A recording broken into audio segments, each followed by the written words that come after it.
Hi everybody, Craig here. Welcome to the 24th episode of my 1 vs 2 x 3 Age of Wonders 3 playthrough series.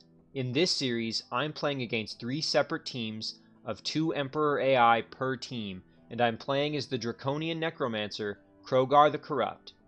In our last episode, we dealt a pretty serious blow to Odrin as we actually were able to take his throne city, which was guarded by a number of Juggernaut units, and we also were able to take another of his large cities here, the city of Torfindel, and we again had to fight a number of Juggernauts there.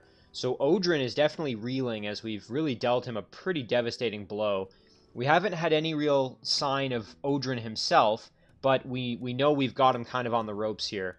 And of course we still have so far had no contact from Oscar Van Helden, which is Odrin's partner.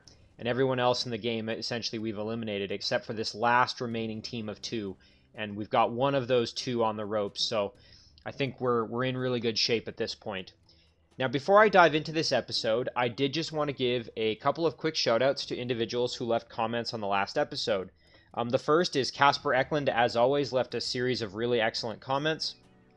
Casper pointed out that if you remember here, we are kind of getting the city of Hif ready to basically be my zone of production, where we're going to be producing essentially really powerful units, probably going to be focusing on bone collectors as we are still fighting that dreadnought. And we've got Hif basically set up to do that. We have, last episode, I think we were able to take this castle, the Lich King. We're producing, I think we've already produced the Library of the Dark Arts. Yes, we have. Here we go. So that's going to give our units Fear Strike, and that's going to just again be extremely powerful. So we're going to be having tons of good units coming out of Hif, but Casper rightly pointed out that I actually have sort of forgotten to cast Embrace Darkness on Hif. And that's, again, I've kind of gotten wrapped up in summoning fallen angels and casting all of my global spells that are benefiting me as, benefiting all my units, like, let's just take a peek here. Whoops. So in terms of these spells that I have currently running, an example of those would be something like Whispers of the Fallen or Enemy of the Faith. I've been kind of focused on those, and I've sort of forgotten about Embrace Darkness. Just to refresh everybody's memory here, though, Embrace Darkness, all units produced in target-friendly city, and all units summoned within that city's borders, gain life-stealing and become dedicated to evil. So if I cast that on Hif, that would be really, really great. Where's Hif? There it is.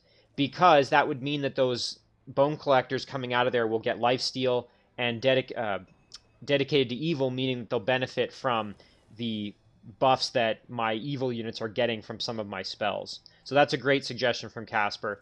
Another thing that he suggested is building a road from Hif kind of up this way and connecting into this road system here to allow for these units to more quickly and easily move out of Hif and kind of come over into the front lines here.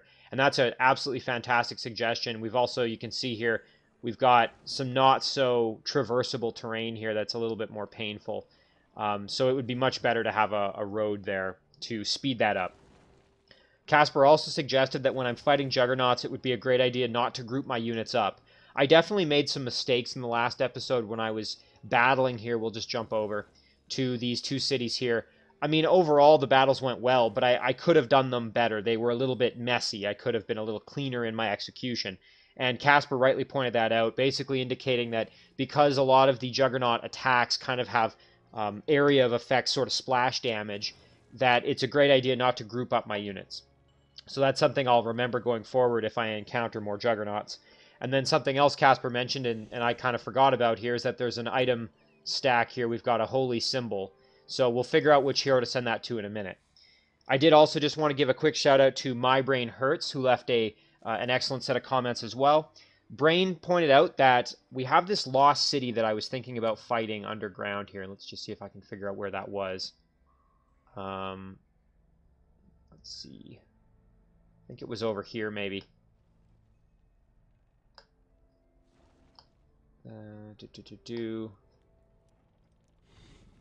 Oh, it was here. Okay. So this was for the Ziggurat. And Brain pointed out that I have 2 Manticore Riders and 2 Phalanx units. So these are going to be very, very powerful and are going to give me a great chance at clearing this. Let's just remind everybody what's in here. So we've got 2 Phoenix units and 4 Draconian Flyers. So fortunately, our phalanx units are going to be very, very good against these because they're flying units. And if we take a peek at our phalanx units, polearm gives them extra damage against mounted and flying, so that's great. And then I've got 2 Manticore Riders who are both very strong as well. And the things that My Brain Hurts mentioned in this fight that I should kind of be aware of, he suggested potentially using Stiffen Limb if I need it to restrict the movement of some of these units to prevent extra kind of flank attacks, which is a great idea.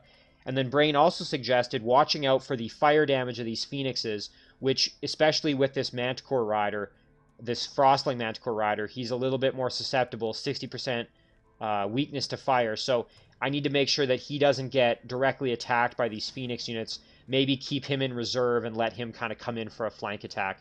So anyway, great, absolutely great suggestions from Casper and from Brain. Thank you very much, guys. And with that, let's get into this episode.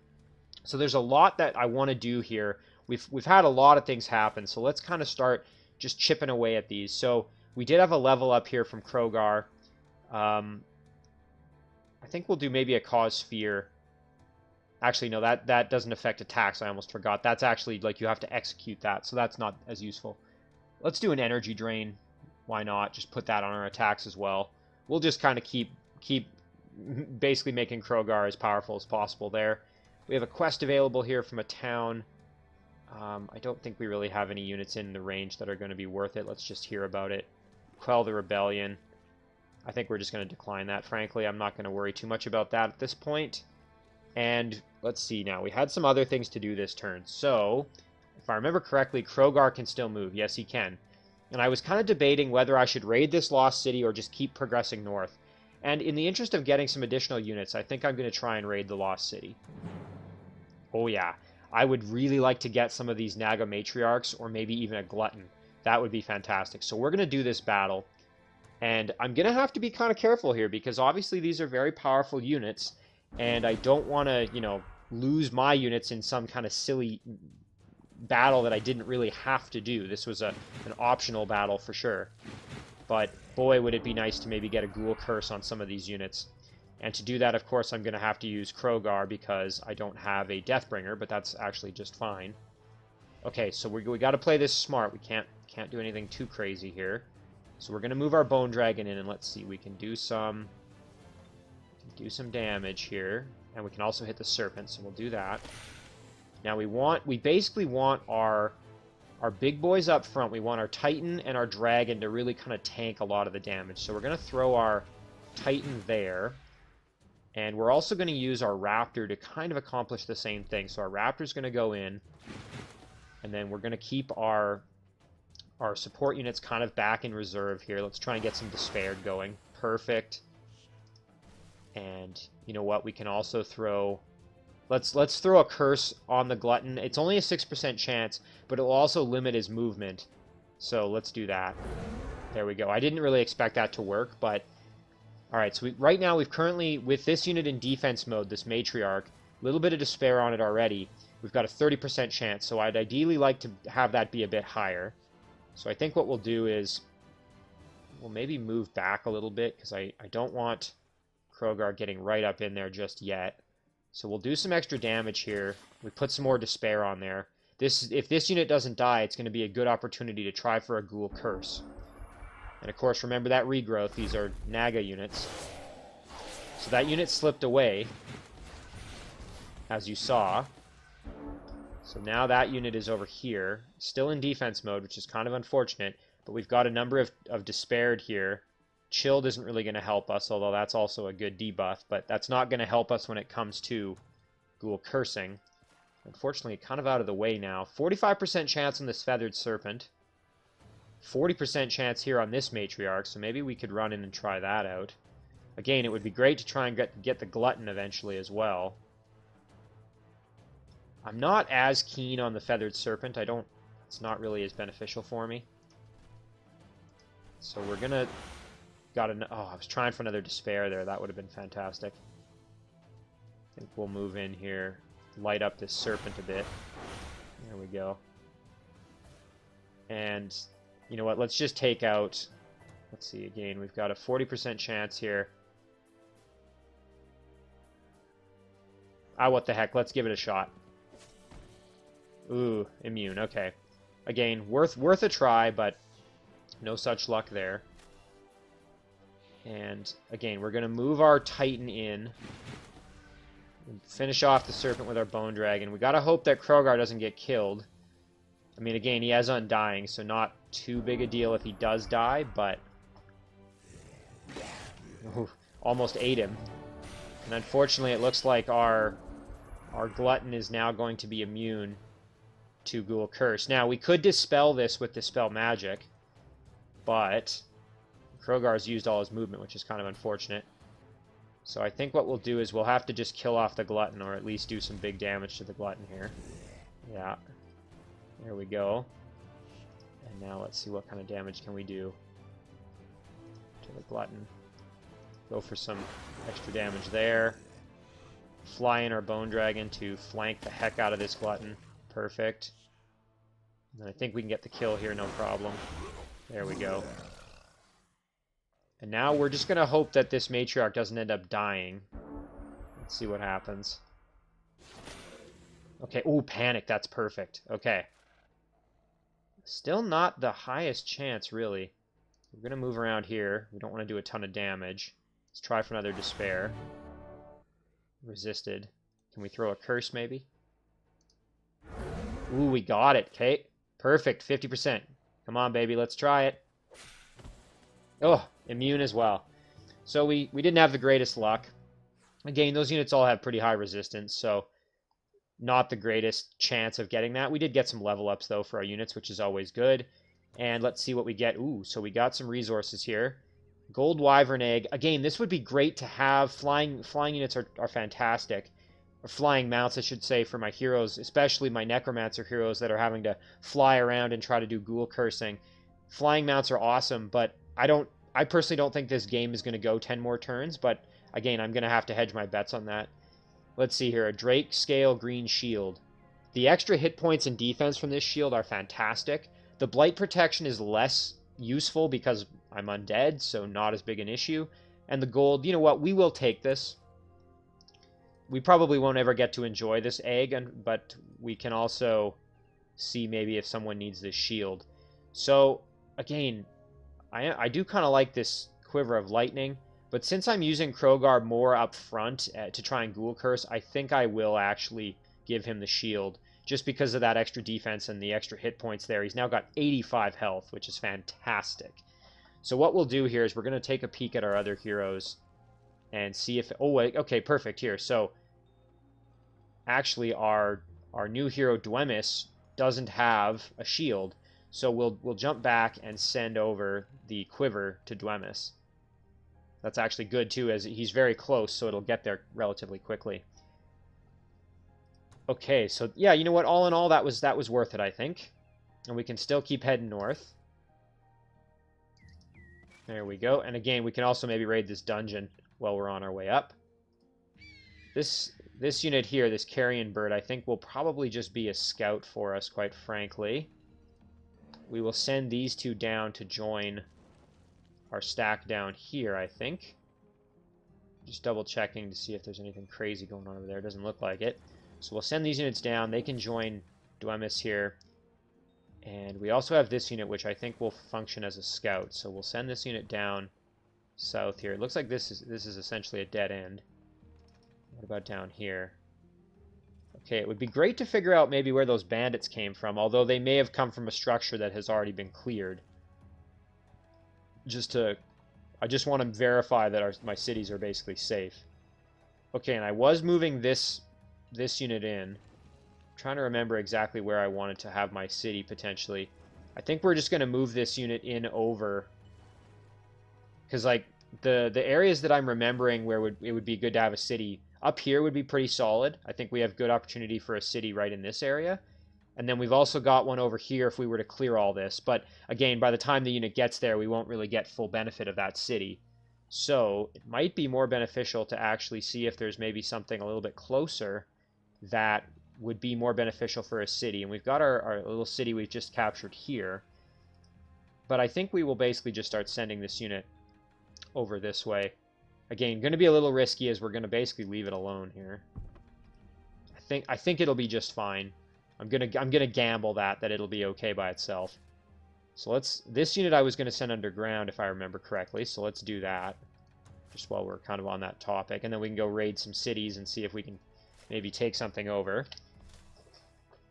So Dwemis himself, again, not really a whole lot to do down here. I was expecting kind of that there'd be a bandit nest or something like that, a scoundrel den, I should say.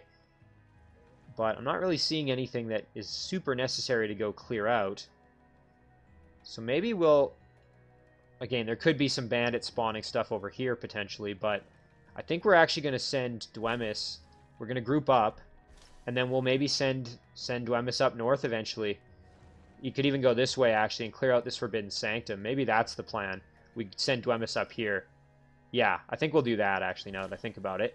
So Dwemis is going to go there. We'll actually set up the movement so that we have that ready to go. And so that's going to do it for Crogar, for Dwemis over here. Now, did we finish moving Cirrus last time? Ooh, and we have our... Right, and we have our flying stack that we wanted to create. We're pretty much able to do that, actually. So we can send in this Wraith King here, Bone Dragon there, and look at this, we've already got ourselves a flying stack here. So we'll do a battle just to demonstrate the awesome power of this stack.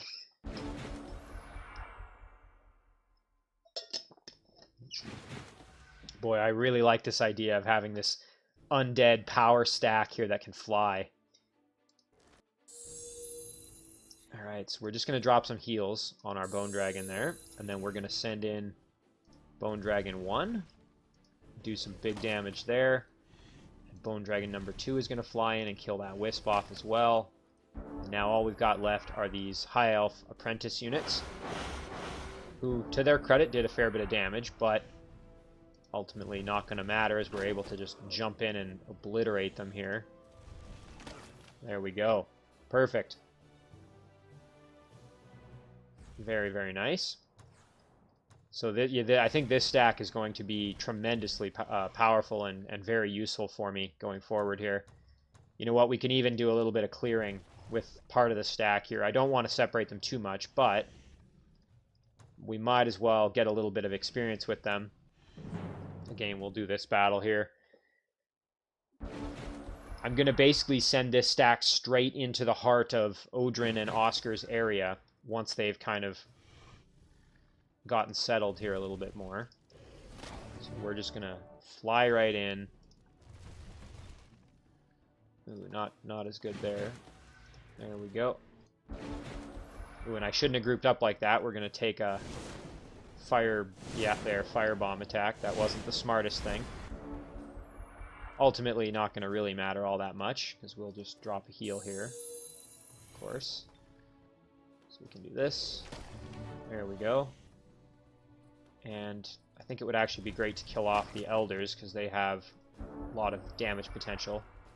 We're going to take another firebomb, unfortunately.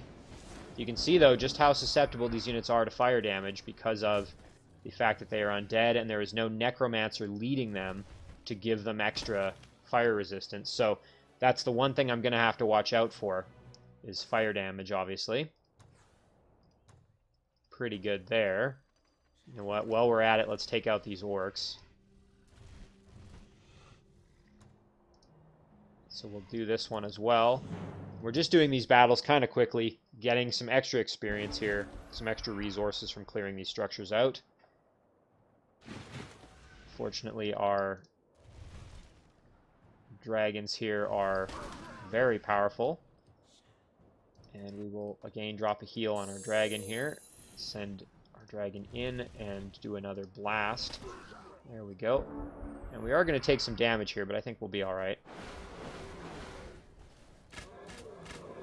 Yeah, no big deal there. So our one dragon is actually pretty beat up, so we do want to make sure that we don't lose a unit unnecessarily. So I think what we'll do, these units are feared, so I think we can just fly right over them without too much problem. It would be nice to kill off the priest, because the priest is obviously dangerous with that extra magic damage. So this dragon we're going to throw in defense mode. We're going to bring this Wraith King in to kill off there. That greater lifesteal is fantastic to have. take the damage there. So obviously we did take some damage, but again, we're getting lots of experience with these units now. This is very good for them. This Bone Dragon could use a little bit more. So we'll fly in and get the flank kill. There we go. Perfect. Okay, so that kind of gets us some extra resources, and also... now, can we get these dragons? Yes, we can. We can get them back. All right, perfect. So once this stack heals up a little bit, and next turn, once they have movement, we're going to send them pretty much straight this way. And we could also maybe group up another flying unit if necessary. We've got this Wraith King as well, ready to go in a few turns here. Let's see, in 2 turns, so can send that unit to join as well if necessary. But we want that to be pretty much exclusively a flying unit stack, I think. So we might as well grab this on our way over. Keep the good times rolling here. Now the question is, what do I do with Wazul here? Do I send him kind of up the gut, or do I send him north to back up this stack? Actually, we could send off this maybe just to Wazul since he's so close. Let's see what Wazul has for... Okay, yeah, he doesn't have any magic ranged attack, really, besides...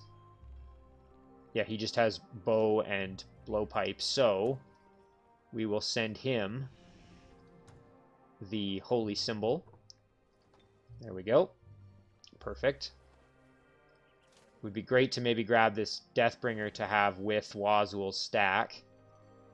I think we'll just send Wazul up the gut here. That way we've kind of got a stack down here, a stack up here. We can converge them, and then obviously Wazul in the middle. We'll send this Deathbringer down to join Wazul, I think.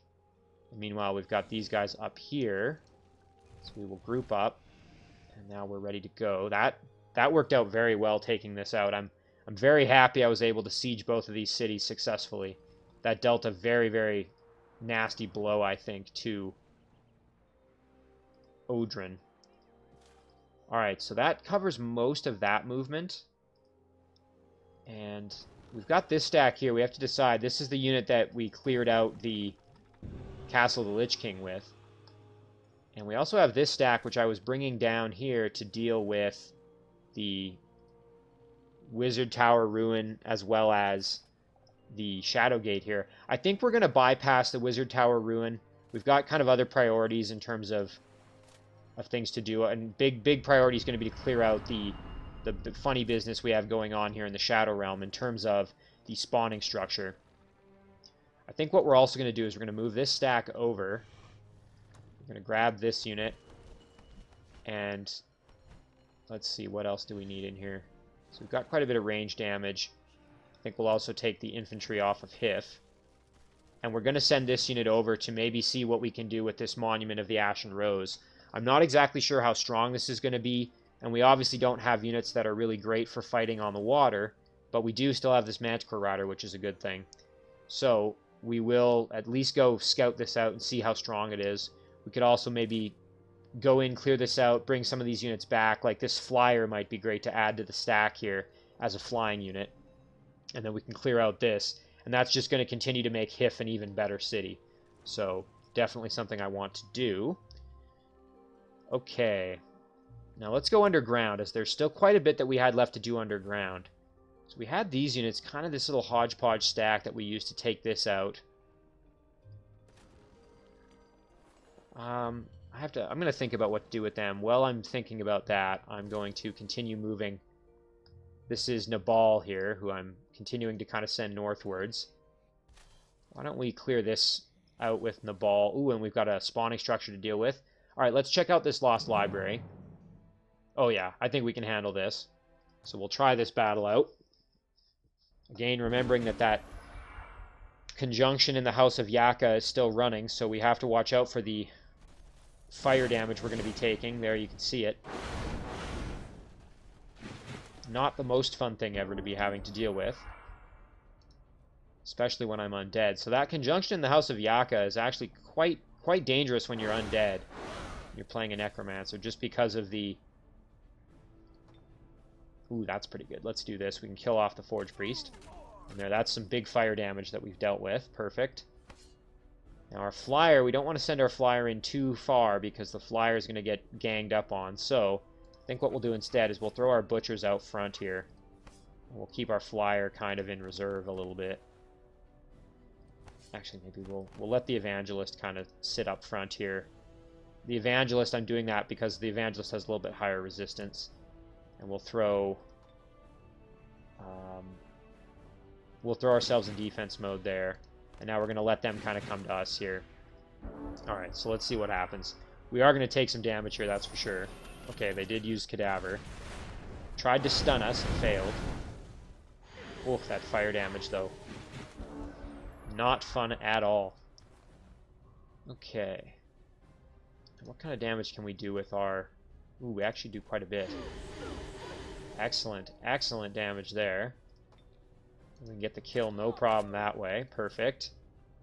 Now we can move up and assault the Tigran Apprentice there, get some good damage. Let's move up here and do some big damage there to those reanimators, and we can go in and get the kill. Perfect. And now all we have left is our flyer. Might be nice to go occupy the evangelist, but that would also open me up for some pretty nasty flanking damage. I think we'll just fly in here and get the kill on the apprentice. And now let's see what happens. There we go. Tanking that spirit damage, no big deal. One of the benefits, again, of having a... of having a warlord hero leading the stack here is we have the Blood Brothers effect happening, so most of my units, let's just take a peek here, have very, very high spirit protection there, which you can see normally as undead we would be weak, have some kind of weakness to spirit, but since we have that Lich Aura and Strong Will, we're very, very resistant, 60% to spirit. How often do you see undead that are that spirit resistant kind of thing? Very, very good. And I suppose I could have tried to convert somebody. I didn't even think about it. But not a big deal. We're just kind of focusing on getting this cleared out. Does anybody need some health here? Let's see. Yeah, our butchers, why not? Then we can fly in and get the finish here with our flyer. Ooh, and a level up to gold, and that will get them killing momentum, which is excellent.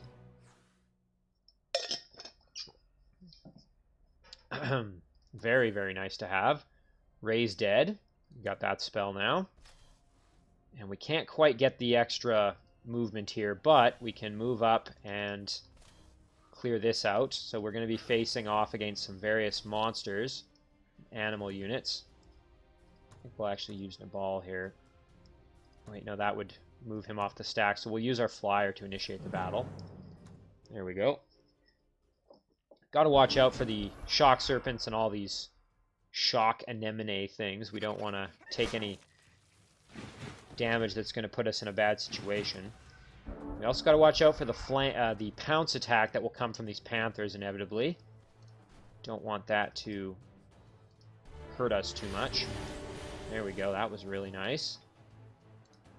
And now a little bit more damage on that shock serpent. Not quite the kill, but very close. And we can finish that off with an attack from our fairies. There we go. Now let's get our pikemen up front here. Or butchers, I should say. Alright, now let them come.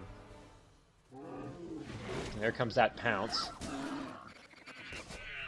No big deal so far. We're holding the line quite well. Let's see, we can finish off these boars. Hopefully if we get, we got good rolls, no problem there. We can obliterate these panthers with some heavy damage. Get a nice kill there. And it'd be great to actually we'll just finish off the monkey. I was going to say it would be nice to get a heal on our fairies, but not necessary. I think we'll just sell off that torso armor. Not really that useful at this point.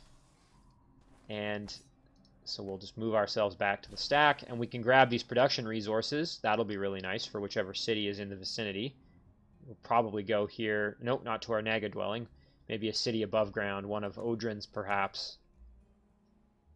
Actually, it'll probably go to, this city or something like that, whichever one's closer. But regardless, those will be useful production resources, so we'll grab those when we can. This stack here, we're going to maybe go clear out this spawning structure down here just to get rid of it. Not an easy battle here. As you can see, we've got a number of different undead.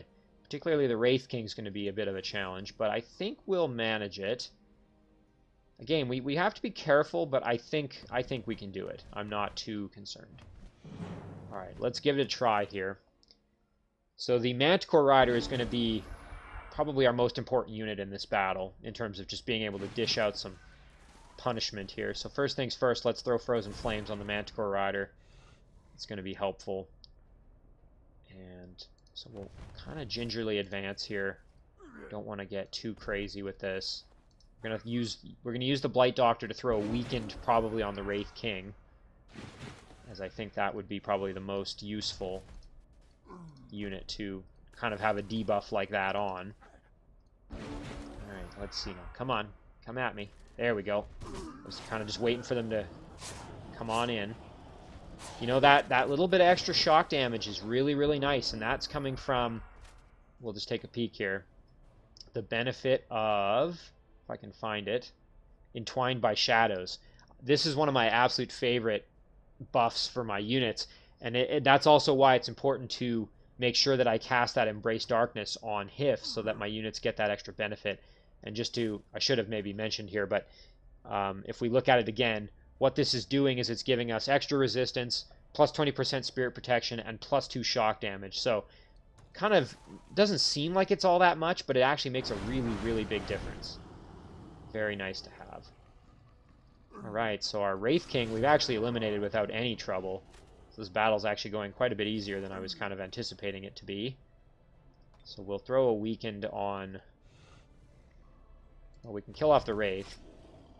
I guess we'll throw the weakened on the Bone Wyvern, why not? Can't really do any blight damage anyway, so... Ouch. No worries there. Very, very straightforward here. So we'll come in and get a nice flanking attack. Oh, and we got a freezing there. Couldn't say that properly. We froze the bird, the carrion bird. So now that actually gives us an opportunity to just kind of heal ourselves up a little bit, make sure we're nice and healthy. And we'll kill off this carrion bird. Whew, big attack there. And let's see, what kind of melee damage would we do to the bird? Oh, we can get the kill, no problem there. Perfect. Alright, so that battle was pretty seamless, actually. Angelic robes and a strong melee weapon. I think we'll sell that. Not really that necessary for us at this point. So now I think, rather than go for this dungeon, I think we'll head back up this way. We'll go grab this item rack, and then maybe we'll deal with this little roaming unit as well. I think that's going to be the plan there. Now this stack here, we were going to clear out this ziggurat, so let's see if maybe we can accomplish that. Be interesting to see what units are in this ziggurat. Okay. So we've got Manticore Riders, 2 of them, and then Pikemen. You know, this won't be an easy battle by any means. This will be quite challenging. We have to remember that the Fallen Angel does have Undying, which we can take advantage of. We are also able to use our Shadow Demon Harvesters to consume the corpse of a unit that we take out and create Shadow Demon Larvae, which are pretty decent little units. Now, okay, this is going to require some strategy, that's for sure. So what kind of... Okay, I'm just trying to kind of figure out how I want to approach this. So I want my Harvesters up in there a bit. I'm kind of hoping they're going to just go after my Fallen Angel a little bit. I suppose what I could do is literally just fly in and throw a Petrify down. But I don't think I want to try that. I don't want to risk just flying in and going too crazy with it. Maybe we'll go like this. There we go. Alright, so we got some of our units petrified. Now, obviously, we're going to start getting hammered on pretty hard. I'm guessing the Manticore Riders are going to start flying in on me. So I do want my units kind of up there ready to back up this Fallen Angel who's going to get smacked on pretty hard here. Yep. That greater life drain, super useful, as you see there. Okay, that honestly wasn't all that bad. Alright, so now we can do some big damage here. Yeah, let's use our Wraith King there to beat the heck out of that guy. Perfect. Do some big damage here. And then we'll move in like this, get the kill. So that's one down. Very, very nice. And you know what? I think maybe we will do this to have another extra little unit here. And then let's put our Shadow Demon Harvester there in defense mode. Now what I'm hoping is the Manticore Rider goes after the Fallen Angel because it has a nice flank opportunity there. That's kind of what I'm hoping ends up happening. Well, isn't that interesting? So when you use this ability, you can still move. I thought that was going to use up all my movement. Interesting. I should have actually looked more closely. Does not cost action points. Wow. Wow, these Harvesters are great. I really do like these units. I think they are very, very cool. Okay. Let's see what else can we do here. I'm going to just leave this Harvester there. So now let's see. Okay, perfect. The larvae took the brunt of that attack. Our Fallen Angel's getting the crap beaten out of it, but all good because it has Undying, so no worries there. So now we can actually fly in and around and do a nice flank attack. Okay, I think we will...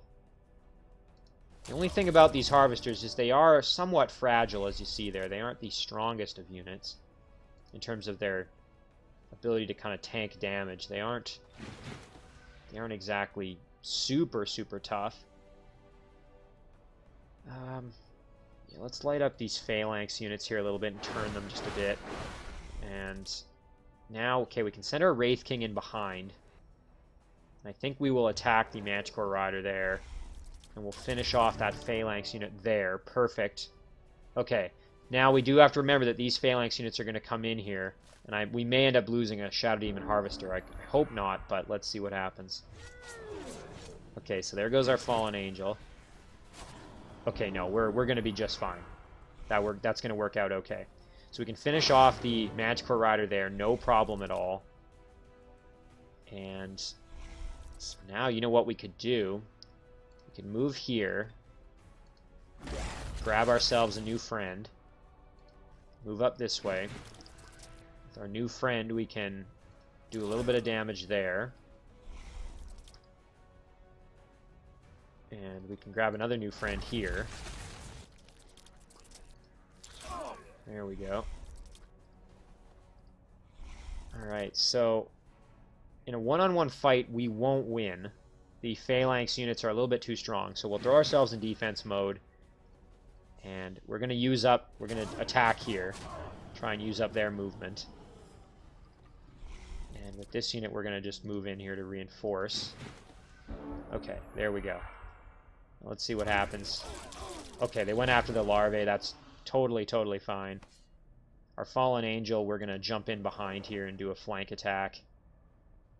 Actually, I don't want to do a full flank attack. I just want one hit for some extra health back. There we go.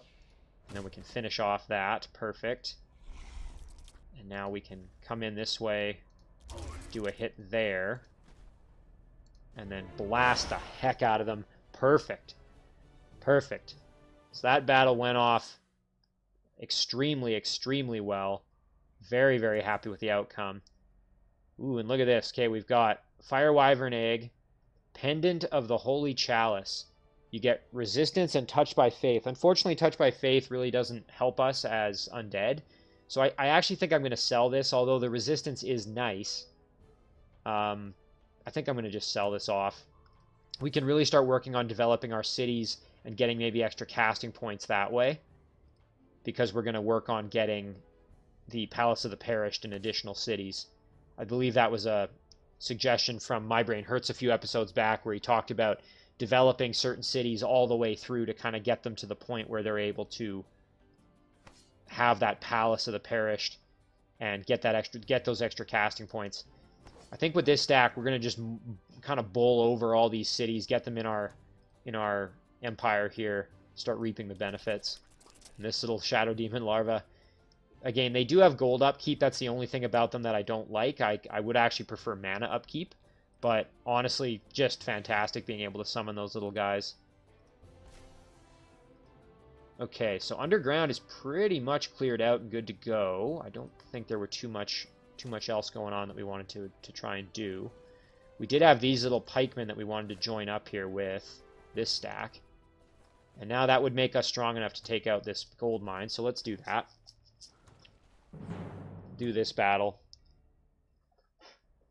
So we had lots of battles to do, kind of miscellaneous stuff, but this is a really, really good opportunity to just get all this cleanup going. And you can see here, we're just rolling in income from all of these battles, which is, again, part of the main reason why I wanted to do them. Alright, so we're going to use our butchers as the vanguard of our kind of force here to tank some of the damage. So let's light up these units a little bit, and we'll throw everybody else in defense mode, let them come in. Our priests are maybe going to get hit here a little bit, but yeah, that's kind of what I was expecting. Oh, that actually worked out pretty well. So now we can kill off the deep guard, and the cavalry is basically vulnerable. There we go. Now we can move in and pounce on these units, and we can do the same here and get the flank. Perfect. Get the kill, no problem at all. Defense mode for our butchers, and they'll just life steal their way to basically taking almost no damage. Yep, there we go. Or should I say life drain. Absolutely fantastic there. So this stack is actually not terrible now. We can kind of move them around and do a few things. So that's going to take care of that. Now in the Shadow Realm, I don't think there was a whole lot that I had going on. I was going to kind of head down this way and do a little bit of scouting with these larvae.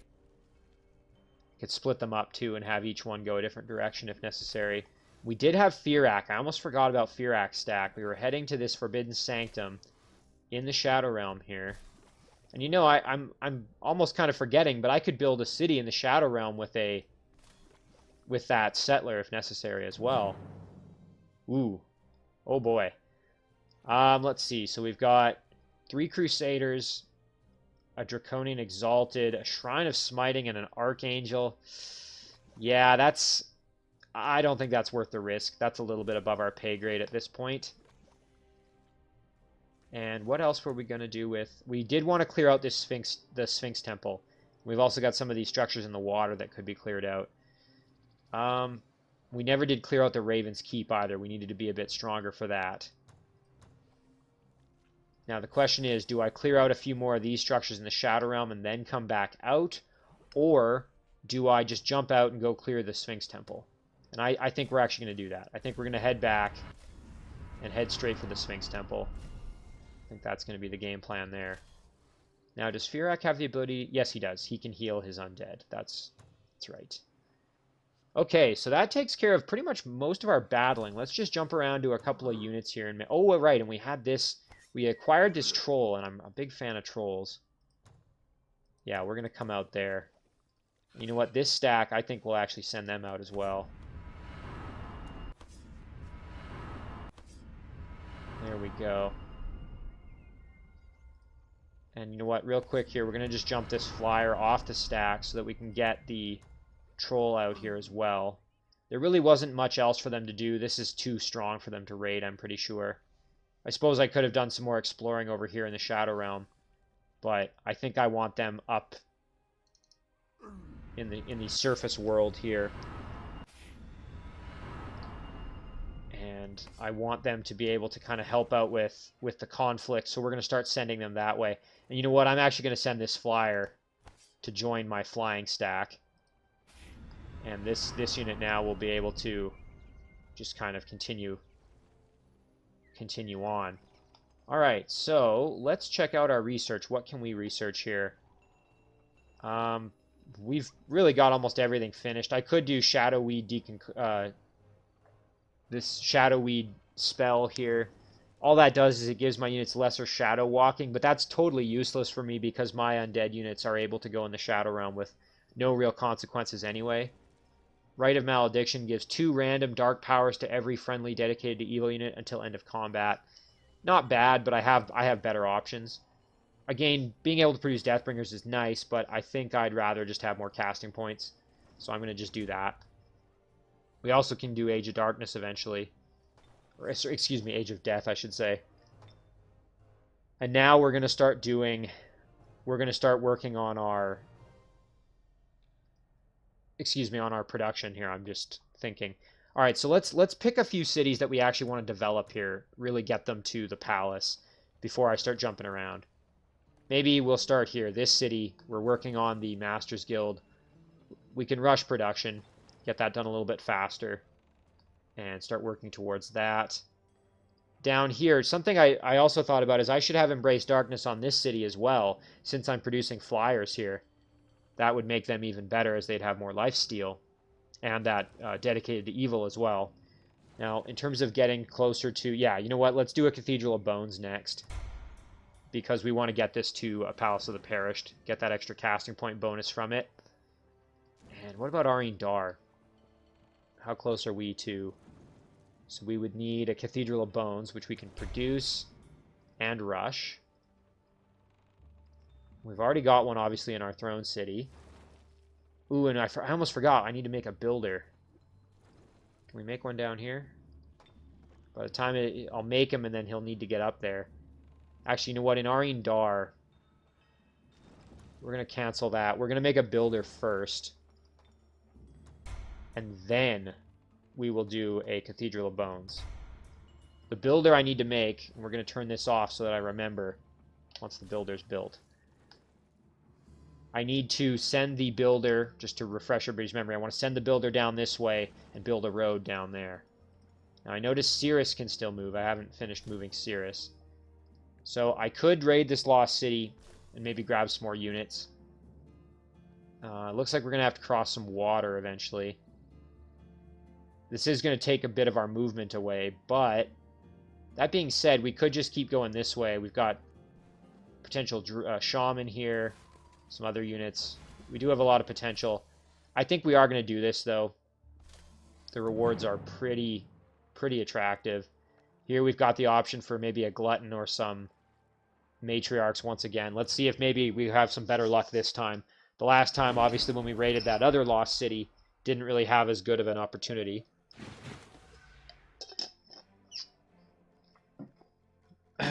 Oh, and I've almost forgotten, but I haven't done that battle with those Phoenix units that I had that suggestion from Brain, so we can do that one maybe after this. And then I think that will more or less finish our turn, other than just kind of doing some production. So let's just kind of get ourselves positioned here well. Cirrus can throw maybe a stiffen limb on the glutton. Just kind of keep him back a little bit.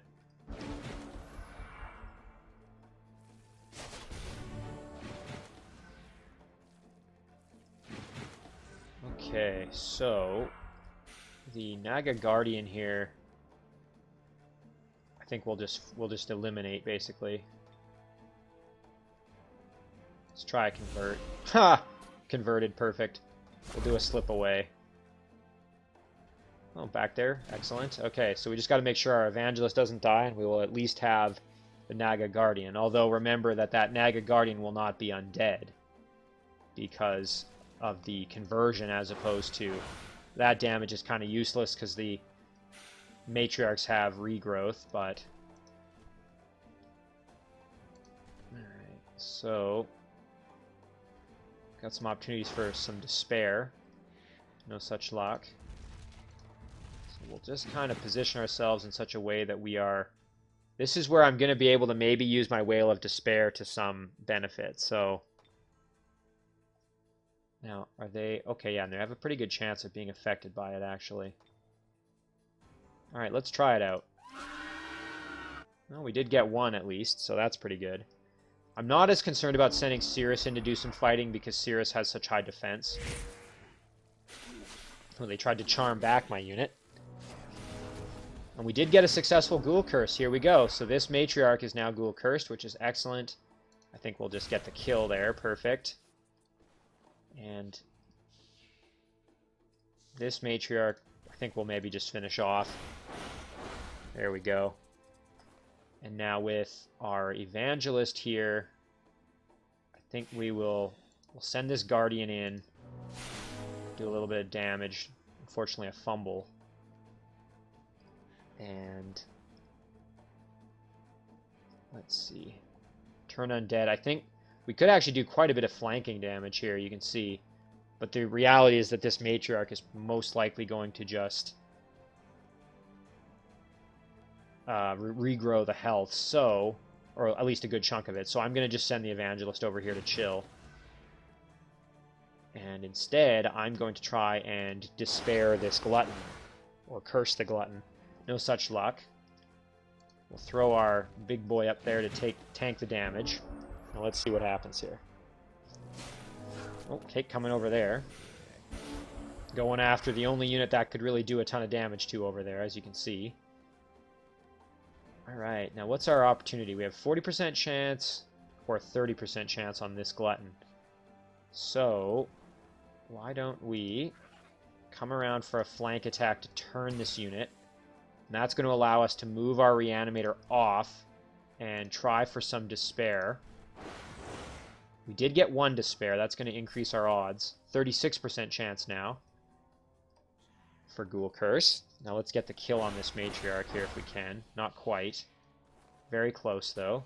We can finish them off that way. Perfect. Alright, so I think what I'm going to do is I'm going to try another one of these. Pretty good opportunity here. Unfortunately, it only hit our unit. And we'll put our boys in here in defense mode and have the glutton just have to fight them. Okay, the glutton has survived, which is great. And I'm going to just kind of flank around behind, shadow step in, and let's see if we get it. Oh, we got it! Oh, we got ourselves a glutton. Boy, oh boy, that was kind of cool. Shrunken, what's this? Shrunken Frostling Head. This is a jewel item giving, 80% spirit protection. I think I might take this just for the spirit protection alone. The blight protection is kind of useless, and turn undead is not really that useful for me at this point. And you still get quite a bit of gold, so I'm going to take that. Boy, though, that spirit protection, like, let's see. We already have 100% with Cirrus currently, but I think we could send this off to somebody else. Like, let's jump back to our hero, and let's take a peek at our other leaders. So, Crystal Skull's pretty decent for Crogar. For example, this arm cuff of the Spirit Slayer is kind of not that strong. We only have 20% spirit protection, so let's send this over to Crogar. Give him some extra spirit protection. That's going to be nice for him. Alright, look at this. And this unit isn't undead, but that's still pretty cool. We've got this other Naga Guardian. So here, we're going to build ourselves another little stack here. And now we can try for... We'll use a Titan here to initiate. We're going to try and grab that Shaman, I think, and maybe the Dire Bear. The Shaman because we want another healer. The Matriarch is 1 healer, but we need at least 1 more, I think, to have that stack be our new stack that we're kind of creating. To have that stack be essentially independent, I would like to have some additional, at least 1 additional healer, I should say. Alright, so we're going to move our units in. We can try and curse the Shaman. Very low chance, but again, we wanted to give it a shot. Let's just take a peek at what Cirrus has here. Whale of Despair is probably going to come in handy once again. Alright, so I'm expecting we're probably not going to get attacked. Yeah, they're going to wait for us to get a little bit closer. How close do we need to be for that whale? Still quite a bit closer. We want to get our reanimators in there so that they can use their attacks to try to despair units, I should say. Alright, so that elephant's going to charge us, I'm guessing. Oh, just unbelievable amounts of damage there, as you saw. So that killed off the elephant. Dire Bear's in rough shape. 55% chance to get our curse on there. Let's throw another curse at the Shaman. Not quite. We can despair the bear a little bit. Let's do that. 66% chance. Let's give it a try. We did get it, so now we've got ourselves a Dire Bear, which is quite nice for us. We're going to kill off the Nymph. And that's going to more or less do it for most of our units here. Let's see, can we get a... Yeah, we can drop a big heal there. That's kind of nice.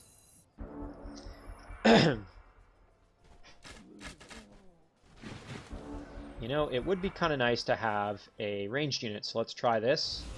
Oh, failed. So we've got a 30% chance as it currently stands, but let's see if we can improve those odds a little bit. We did get 1 to spare, which is good. Let's see if that changes anything. 36% chance, still relatively low. I would like to improve that, so let's try that. Another despair. It's going to help us. I think we'll just kill off these hunters, because we don't really need them. And then... I'm not going to put my unit right next to it, because I don't want to force it into melee combat, necessarily. I would really like to get a ghoul curse here, so we're going to try and maximize our chances. Oh, and we got it! As it moved by, we actually got our ghoul curse, so... Perfect. That's exactly what we wanted. So now we can heal ourselves up a little bit. And beat the heck out of this shaman. There we go. Excellent. Excellent work there. So now we have another fantastic stack here that we're building up. We don't need the unicorn. We're going to sell that off.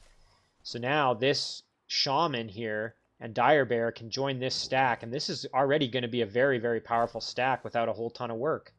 So very happy about that. So we've already got 5 units for it. Let's try and grab this White Witch to kind of complete the set and have another... to have another healer for that stack. Alright. And, you know, what we can do is get a little experience by doing this. There we go. Alright, we're just going to charge right in here. Get really aggressive. Throw a curse on the White Witch. And when we got it successful, that was quite nice. Alright, come at me. Going after my bear. How dare you? Take this. Alright, I got a harpoon thrower as well. Not that I really needed him, but... Alright, so we'll beat the heck out of those marauders. Now, I don't think we're in range. No, we're not. Move up there. I'm not super invested in getting these White Witches, but I will do this.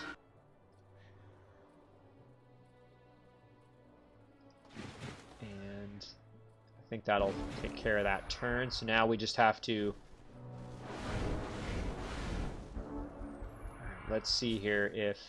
Ooh, we've got an 84% chance. And we got it, no problem. Excellent work on that one. So now we've got ourselves another healer, which is just fantastic for us. So, unfortunately, this turn has taken quite a while, but we've gotten tremendous benefit from a lot of these battles, as you can see here. This is an example here in this particular battle. I'm going to try and do this one auto combat. Let's see if it works. Ooh, almost lost the evangelist, but it worked out just fine. So, a little extra gold there. So we now have 2,000 gold. We are just rolling in cash. And yeah, we're going to just jump, I think, into the water here. Cruise across with this stack. Boy, that was productive. Okay, so now let's figure out our production while we're kind of talking about this. So, in this city here, let's do a siege workshop. We're going to just start making every city kind of... Every city that has the opportunity to try and get a... Let's do a temple. We're going to work on working towards extra casting points, I think. So this city, we're going to do a Master's Guild. Get extra production. Up here, we want an Embalmer's Guild. Vorburg, same thing, Embalmer's Guild. We did have this battle. I think maybe we'll end the episode with that battle.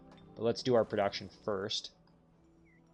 And in this city, why not? Let's do a Master's Guild as well. Embalmer's Guild here, that would be a good choice, I think. Skorald. We'll do a Harvester's Guild just nicely into our empire. Halvor's here. Let's do a laboratory. We still have this stack to move as well. I almost forgot about them. Yeah, so we've still got lots to do. Alright, keep thinking about this. We'll do a siege workshop here, get a little more production going. This was a good city to make my casters from, my support units, because it has that magic academy. And up here, I think we will do a siege workshop. So we're just having fun. We're producing lots of structures. I think in these cities here, we're gonna keep some money back. Do a laboratory here. And we'll do a Harvester's Guild in our new cities. Bomber's Guild here, in case we need to produce any units. You can see, though, we are starting to kind of have a bit of a cash flow issue, so we might have to pump our brakes just a touch on some of these production choices. Alright, we've got this unit to move still. Boy, oh boy, we've got so many units to deal with. I'm not complaining. That's a great problem to have. I'm going to use problem in air quotes there, too. Okay, so we've got a few things we can clear out. But before we do that, let's jump down. I've been thinking about this battle for a while now, and I do want to try this. So, we're going to give this a shot. Now, unfortunately, we don't really have casting points that are going to allow us to cast any spells, but I'm going to see if I can do this without using stiffened limbs. I mean, again, it would be nice to have. It would make this battle probably quite a bit easier. But I'm going to see if I can manage this one without it. So we're going to use our Phalanx units here as our Vanguard. And our Deathbringer kind of as backup. We're going to keep our Frostling Magical Rider in reserve, I think. And we're going to, again, use our Halfling Magical Rider with Wing Beat there as a bit of a backup as well. So again, I'm hoping that they're going to go after the Phalanx units. Ooh, that Fire Breath was nasty. Almost lost our support unit there, which is a bit of a blunder on my part. I should have moved back further. Let's see, what kind of damage can we do? We can kill off the flyer here, no problem. So we could fly in here and get a nice flank on the Phoenix. The only problem is we're not really in a good position. Yeah, that was a bit of a mistake on my part for sure. Alright, let's kill off that one. There we go. So now, you know what? Let's Deathbringer this up a bit. So we're going to go in here and Shadow Step in behind, I think.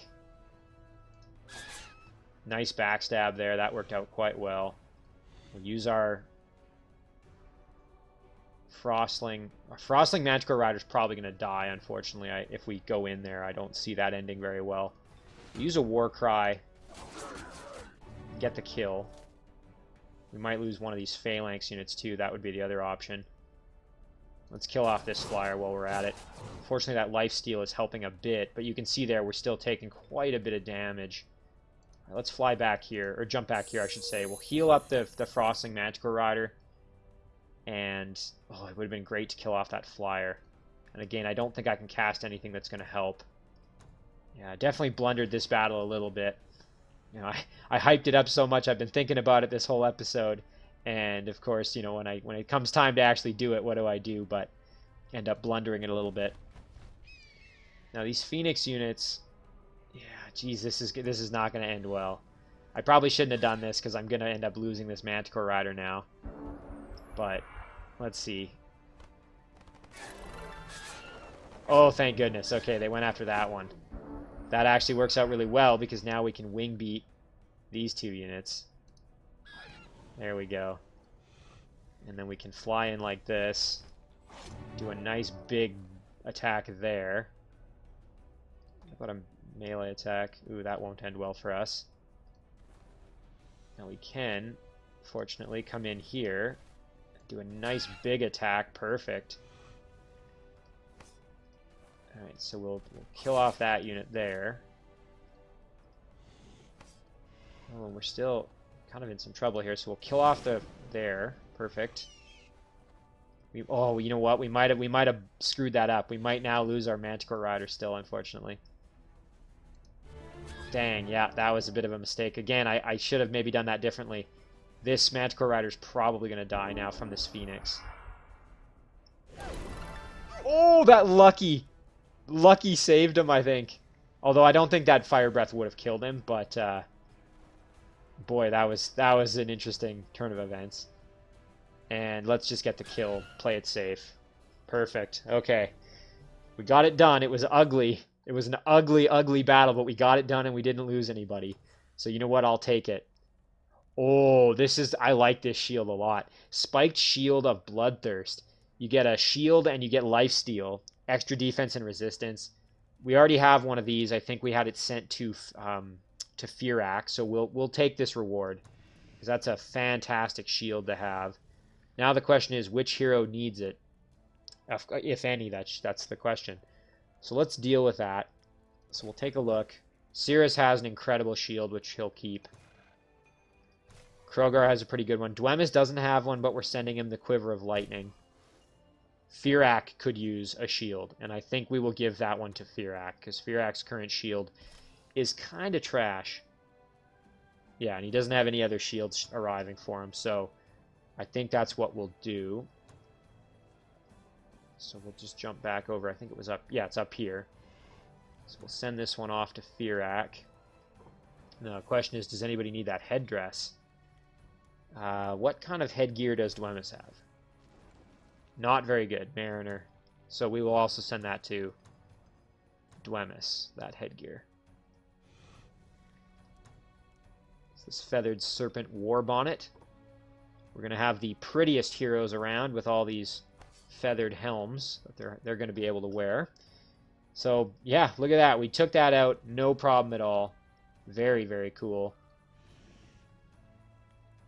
And in terms of where to go with these units, I guess I'm going to have to start sending them out this way. Let's double check the Shadow Realm. We do have a city right here. So maybe we'll actually, you know what, we can send this stack into the Shadow Realm and go claim some cities. Why not? We're going to trespass, and we're coming for you.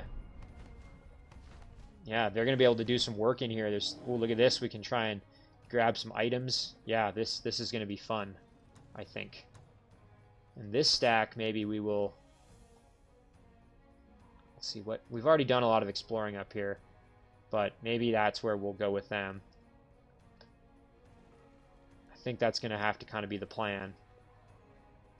Don't really see where else we would really need to go at this point, so I think that's what we'll do. We'll go this way. We're not going to be able to really accomplish much with this stack because it's quite the hodgepodge, but I think that's what we'll do there. And this stack here, we got to do a lot of clearing here, but I think maybe we'll save that for next time.